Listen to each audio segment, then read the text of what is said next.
Welcome to our program, Dr. Eric Mousset. So today it's a great pleasure for CamEd Business School, for the students, for everyone else, that we have a chance to sit down and I will try my best to ask you a few questions on things that matter to us very much these days. Now, what I'm talking about AI, right? The artificial intelligence. But now, just to make sure that I'm sitting with you and not with the AI version of you, so can you say something to me? Yes, of course. Well, Jumrabso would be the first thing I would say, right? Because I've been living in this country for 16 years.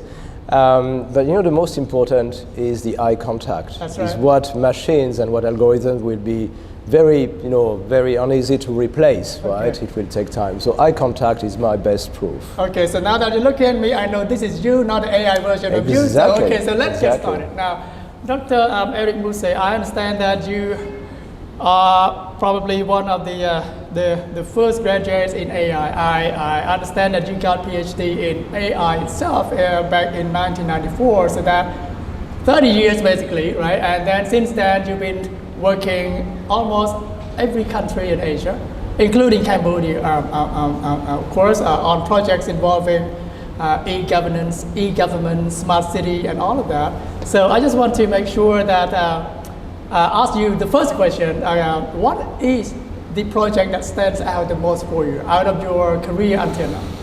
Yeah, in the last decade or so, the last dozen of years of, let's say, as an international consultant specializing in development aid projects and IT-driven projects, I think of one, maybe two projects if I may. Sure. One that was very much like grassroots and, let's say, visiting the secondary schools in rural areas, because those were the target. And I was in Myanmar, rural Myanmar. Okay. And my responsibility was to just assess the IT readiness. Okay. That was a project in collaboration with Ericsson and the UNESCO. I was myself hired by the UNESCO office in Myanmar to assess that readiness with the purpose of equipping those schools with tablets and cloud-driven education content in rural areas. Wow, right? That's great. And I keep a wonderful memory. I haven't really seen the ultimate outcome of the project because my task and my assignment was very much upstream of the rest of the project. And then if I may add, a second assignment is the last one I did here in Cambodia for the Agence Française de Développement, AFD, just over sort of assessing and studying the prospect of the digital transformation that is going on here in Cambodia, and that is driven by two major, let's say, policy framework, which you are aware of, right? The Cambodia Digital Economy and Society Policy Framework, right? And the Cambodia Digital Government Policy, right? Both of which aim to a time horizon that is 2035. Mm-hmm. So I've been able to not only go through the 222 measures, one by one, that's right, but also meet with a range of line ministries and government agencies and state-owned enterprises that will play a, let's say, a major role in that digital transformation to come. So would you say we all on the right track to achieving the goals that we set ourselves for 2035? Yes, I mean, that is a very strong signal, right, that is sent by the royal government of Cambodia to the international community, right, which is that now the focus is very seriously placed on that digital transformation. So now you got me so interested. Okay, so if I may, could we begin from the very basic question, right? So people are talking about deep learning, machines getting smarter than us, all of that. So what is it? What is AI, artificial intelligence? If you could explain that to me in a simple terms, knowing that I have zero background in IT. Okay. Well, you know, the reason why we're here, the two of us, you know, talking about it now, today, right, is because the adoption has become mainstream, right? And it has become almost like a society phenomenon. And the public has been exposed now and has an idea of the potency, right, the potential, right, the power of AI technologies, right? Just because it just, at hand now, it just can be reached thanks to a smartphone. A smartphone is just sufficient to experience the power of AI technology. So that awareness, that phenomenon has pretty much, let's say, emerged over the last decade. Okay. But there is more to the history of AI than just a decade, right? If you look back, if you trace back the very origins in history, right, it's pretty much contemporary to that of computer science, right? Mm-hmm. And there is a reason for that, and the reason is because it stemmed from the works of computer scientists, which themselves stemmed out of mathematics, right? That's how it all started. Mathematics predates even the fabrication of the first computer architectures, known as the von Neumann architecture. Right. Mm-hmm. And then the very first usages of computers. Now that has an importance because in the early 60s, basically, the same scientists who could imagine the power of the mathematical, let's say, theories underlying computer science could also witness the power of computing machines.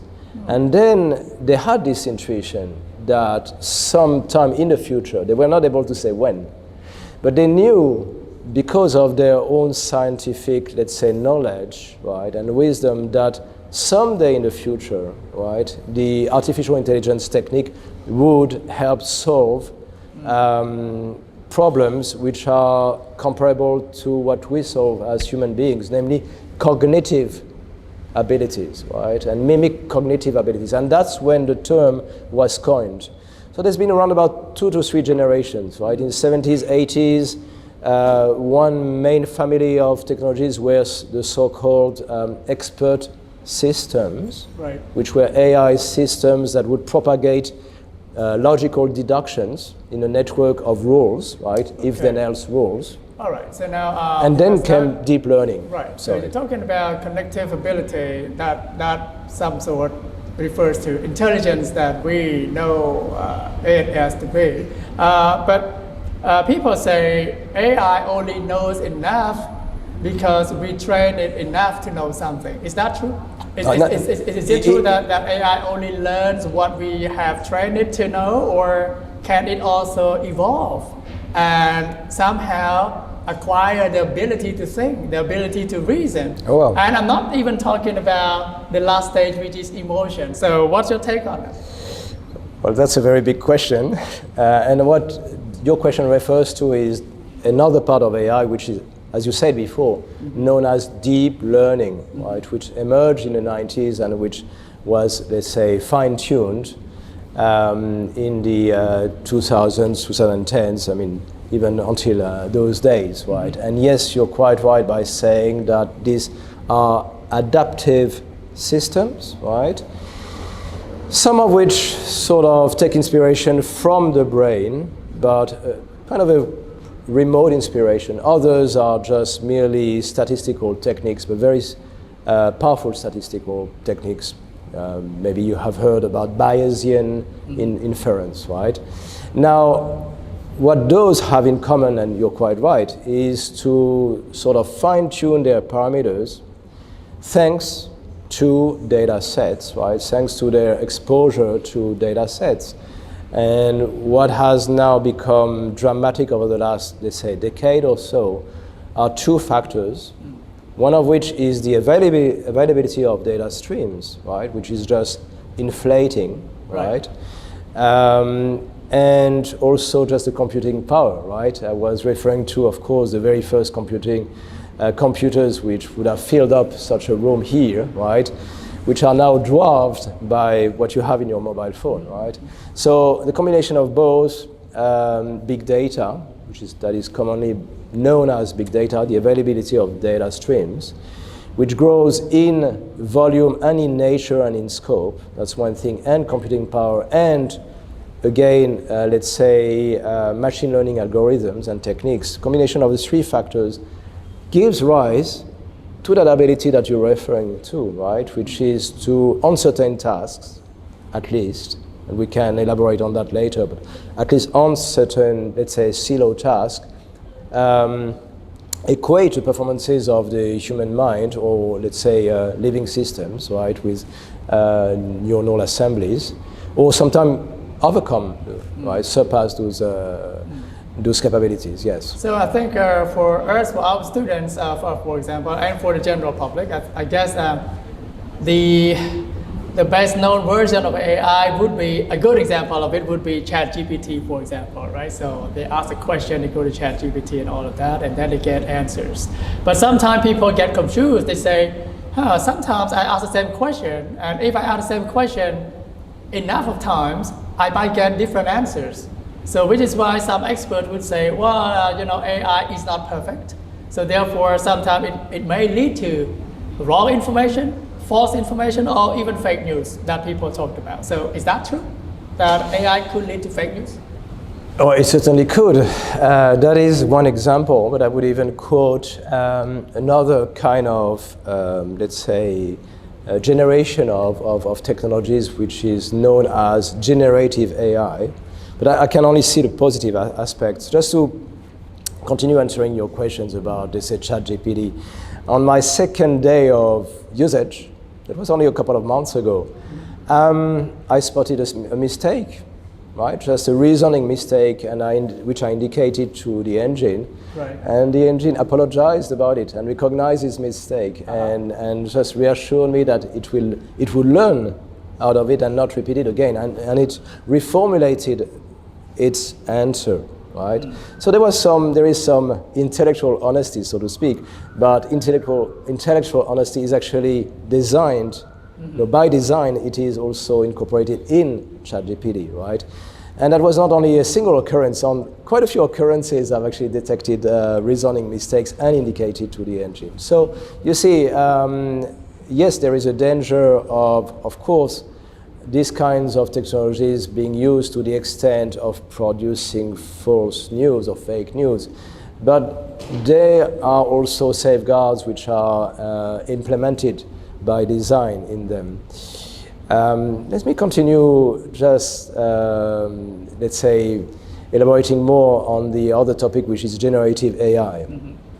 Maybe you've come across images or videos or voices or morphing. You've come across that. That's very impressive. I'm very impressed, right? But I find that a beautiful illustration of the collaboration between a human designer and the AI technology, right?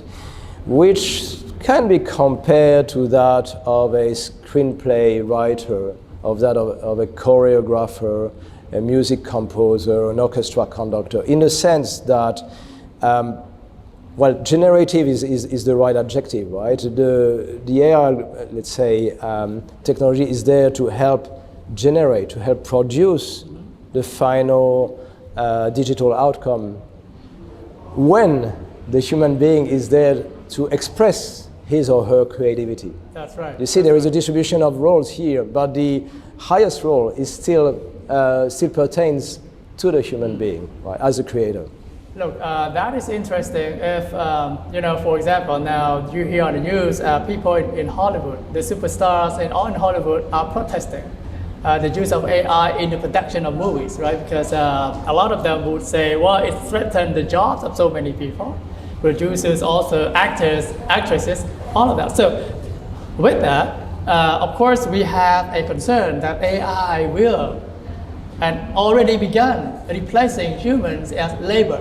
So to you, how worried should we be in terms of jobs being taken over by robots, by AI? And to that, if you could also indicate what are the industries that really, really depend on AI, that they just can't go without it? Yes, I wouldn't be worried, but certainly we have to be ready for it. We have to be ready for a structural change, right? We have to be ready for the overall economy and the structure of industries, of sectors, of jobs, of activities to change quite dramatically as a result of adopting those technologies. Those are not the only kind of technologies that are going to shape and change the landscape, right? Which are going to fuel that digital transformation I was alluding to at the beginning of our conversation, right? We should be ready for it. I see it more in terms of not so much the industries, not so much the sectors, more in terms of, again, jobs and activities that for some of them are going to be replaced, are already replaced by, let's say, AI in a broad sense. In a broad sense, right? Let's say when I say AI here, it's from the understanding of the public, right? Sometimes the public sort of projects expectations on technologies, right? Which are a bit optimistic. Anyhow, what I'm going to give you a couple of examples here, right? I'm going to consider some driving forces. On the one hand, we say that we have capabilities. We say that, and we can witness them, right? We can witness the capabilities of AI systems in terms of mimicking some abilities, like some cognitive abilities and so forth, especially decision making, right? Now you have driving forces which are pure economic forces, like, let's say, market-driven forces, okay? And those market-driven forces, when you look back at history, they've been very much potent at, in a good way, at lifting the burden out of workers, for example, literally lifting the burden and alleviating the, let's say, the workload when it is too heavy, handling objects. When you look at a car assembly, right, assembly line, you can see that the robots will lift weights, but not only that, they will handle the parts. They will perform some precision tasks. Now that is in the material domain. And you can draw the metaphor exactly in the information processing domain. There are a number of jobs, activities, right, which sort of focus on, let's say, mundane kind of tasks that can be easily automated. And those will be automated as a way to humanize work, you see, and also at the same time as a way to optimize the whole production chains, the whole, let's say, supply chains, the whole value chains. Look at the dramatic evolution of globalization, trade globalization over the last couple of decades, right? And how the various value chains have been optimized, right? And that those forces are at play, and they will continue sort of fueling that demand and mobilize the AI technologies and their capabilities when they are ready for it, and they are ready for it, and gradually substitute this kind of jobs like from information workers, right? We used to call them white collar in the past. So what you say is that work or industries that value automation, then they would be the one that will be using AI the most. Is that correct? Or maybe, let's put it this way. I think all of us know AI implications. Most of the time it's good, right? Because as we always say, it's not really the technology, but it's the people that use it. So we could have wonderful technology that could create wonderful things if it's used by wonderful people. But if it falls into the bad actors, then it's a different story. But be that as it may, you must know Geoffrey Hinton. I think he worked for Google in the past. And somehow he realized that what he was doing did not really speak to his, maybe his inner sense of responsibility. Maybe, I'm not sure. So he quit Google in order to have full ability to talk about the potential potential undesirable effects of AI. How true is that? Do you think is he too worried, or is he correct in asserting that, in asserting that there is potential bad effects of AI, and that he's been going around on TV shows to warn people? Well, first of all, I have full respect for Geoffrey Hinton, right? Because he's recognized as one of the fathers of deep learning, right? He's the father of the very famous and perhaps too famous so-called backpropagation algorithm that was the very first or the most used, most prominent model of artificial neural networks, which gave rise to deep learning in the form of supervised learning. So that's my respect, showing respect to Geoffrey Hinton. And plus he has another 2 decades of experience in addition to myself. I only have 3 decades of experience in AI. He's got 5 of them, right? So I'm humbled. Now, yes, I'm fully in line with his alert. Now, his alert is more, the way I read it, has more to do with the current discrepancy, right, of this phase that we are going through. We're going through a phase where technology has been adopted, but we're still waiting for the legal and regulatory framework to adequately acknowledge and be able to adequately, let's say, contain and control and regulate the usages of AI technology and other kinds of technologies, by the way. You mentioned, fake news and the ability to trace it, right? You mentioned the ability also to fool people, right, by making them believe that what they are facing is a true information, right? At the moment, there are research centers which work on these kinds of matters. I'd like to quote, for example, IBM, which is of course, a most respected corporations in the world, which has created a department specializing on AI trustworthiness, you see, on various levels. And that includes a variety of areas. I think you were mentioning the training and the data, right, that are used to train some adaptive systems, right? Now, the question is, to what extent a given data set is representative of the reality, right? And to what extent the user of data set had sufficient tools, adequate tools to assess the representativeness of the data set that they were using. You see, at the moment we're still waiting for such tools to exist. They are being developed, right? Which is that at the moment it's kind of difficult. It would be difficult, let's say. Let me take the example of a scenario of decision making, right? That would apply to a domain where life is at stake and where casualty can happen. We don't want that, but it has happened in the past. Right. If you remember about tests about driverless cars, right? I won't quote any company here, but you see what I mean. That's only an example. Now, the difficulty arises when a casualty happens and when the judiciary system strives to determine the chain of causation and attribute, let's say, liabilities, right? This is tough. That's right. When a car drives by itself and it hits somebody, and then you got to see, okay, so who's at fault now?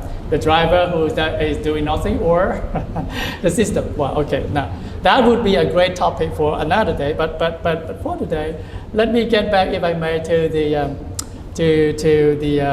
immediate interest of our students. For example, now here you see we are a business school and we teach our students to become the next tax advisors and like auditors, for example. Now, when it comes to auditing, right? The work of the auditors is very, very articulate, right? Because when you issue a report, a statement, we want it to be able to fairly represent. You see, you use the word representativeness, all of that. So now, what do you see in terms of the job of auditors when it comes to risk, cyber risk that we're talking about? So how do they maintain their accuracy in the work, the integrity in their work, facing the current very fast cyber risk effect?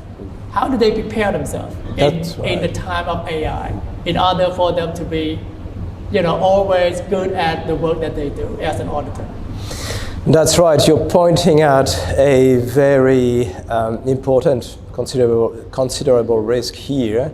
I mentioned the policy frameworks, right, a moment ago, and the fact that I had reviewed all the measures, and from the back of my memory, there are around about 10 measures out of the 180 of the Cambodia Digital Economy and Society Policy Framework, 10 of them actually focus on those matters, right? There will be a cybercrime law in preparation, right? That will be promulgated midterm. I think all of them are planned to eventuate short-term to midterm, right? So you can look at them during the, expect them to happen toward the end of this decade, right? Or they are under two main committees again, right? The Cambodia Security Committee, the Digital Security Committee, and the Digital Government Committee as well.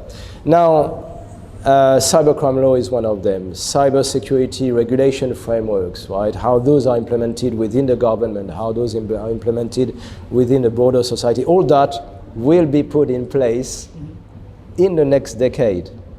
So I can answer now, but it's all part of my answer, right? Sure. The local government, the royal government of Cambodia is very much aware of that situation and is preparing, laying the foundation for it to happen. Now, we also have, or your students also have to act now, of course, have to become aware of cybersecurity risks. Mm-hmm. And by the way, cybersecurity risk training and capacity building is one of the 180 measures, right? Yep. So you can expect that somehow your school, CamEd school, might receive some form of support, as well as the other universities in that prospect, in that process, right?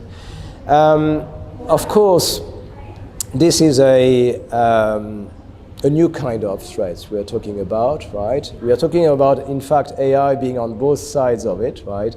AI being on the side of the attacker, AI being on the side of protection. Right. But what your student will have to do is to make sure that the protection measures, right, for digital protection of data, digital protection of systems, all the procedures, all the SOPs are in place, right? So they will have to integrate that form of training as part of their studies, as part of their let's say, self-learning, right, and self-development.